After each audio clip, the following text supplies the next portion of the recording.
This analysis will contain massive spoilers for every version of Persona 3. I'd highly suggest if you haven't played or watched a version of Persona 3 yet to do so before watching this. So in my Persona 3 social link ranking, in order to avoid spoilers for new players jumping into Reload, I didn't discuss much of Shinjiro's character, and that's a darn shame because after playing Reload for myself, he's become my favorite party member in the game. I already liked him a lot before, but something about Reload's depiction of the character really bumped up my personal opinion of him. So today, I want to perform a character analysis on Shinjiro Araki and how he expands on Persona 3's themes of grief, death, acceptance, and life. Now, on the surface, Shinjiro Araki is a serious bad boy archetype who was a part of the original Seize trio along with his good friends Mitsuru and Akihiko. They were fighting shadows and trying to uncover the mysteries of the labyrinth known as Tartarus, but sadly, a couple years before the events of the game, Shinjiro's persona went out of control and killed an innocent bystander, who ended up being the mother of a future party member known as Ken.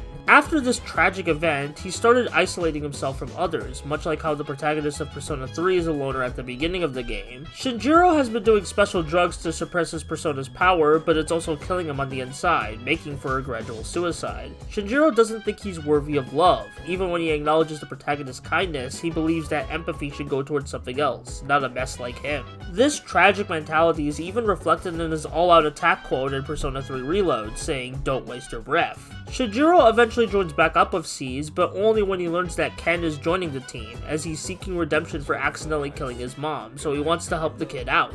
Shinjiro and Ken are seeming to get along just fine, but then October 4th comes around. After getting well acquainted with each other, Ken asks Shinjiro to meet up at night, where Ken confronts Shinjiro about the accident that took his mother, saying that he's gonna kill our brooding lone wolf for revenge. Ken is still very understandably messed up by Shinjiro's accident, doubly so since he's around 10 years old, so he's not as mature as the other party members despite what he might want his peers to believe. Shinjiro accepts his fate, but warns Ken that if he goes through with this, Ken will be just as bad as Shinjiro believes himself to be. However, the head honcho of Strega, Takaya, reveals to Ken that it's pointless to kill Shinjiro because he's already fated to die. As you can see, Takaya's whole deal is that he's an uber nihilist and believing that life has no purpose, which is a big reason why he wants to bring about the end of the world. Takaya decides to cause more mischief and aim a live bullet at Ken, who offers himself to get murdered, but Shinjiro saves Ken's life in exchange for getting a bullet in his back. Takaya runs away seeing the other Seize members coming to Shinjiro and Ken's aid, but it's sadly too late for our beloved brooder. In his last moment, Shinjiro asks Ken to make his life mean something, even if only for himself.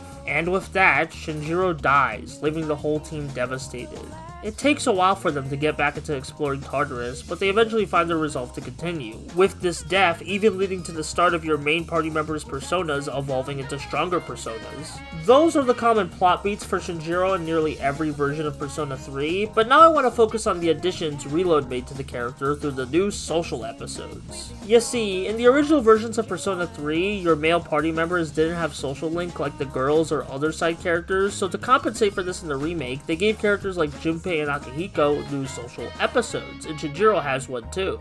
These scenarios further expand on the core tenets of Shinjiro's character while providing extra heartbreak as Mitsuru, worrying about her friend's future, tries to get him back into school. And it all comes to a heart-shattering climax where the protagonist has to pick up Shinjiro's belongings after his passing, which damn, man, that hurts, but it hurts good. This final part reveals that Aragaki did fill out a bit of the form Mitsuru gave him, implying he might have been going back to school after all, or maybe he was just doing it because Mitsuru kept pressuring him. We don't know for sure, as it's kept ambiguous, but that does feel true to life. When you lose someone, you don't know exactly what they're thinking anymore since they left us, so you can only assume what they meant based on the limited information we have.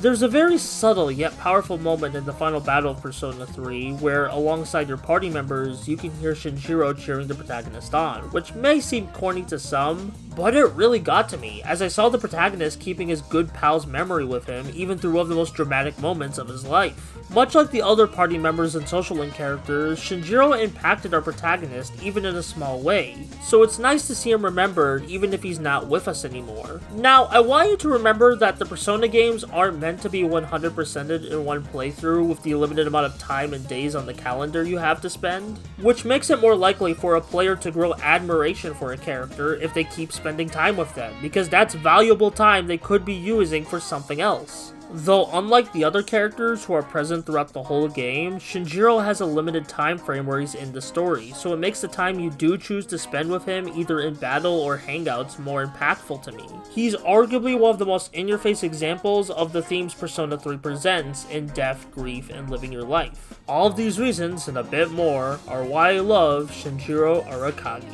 Thanks for watching, y'all, and make sure to check up on your friends every now and again, okay?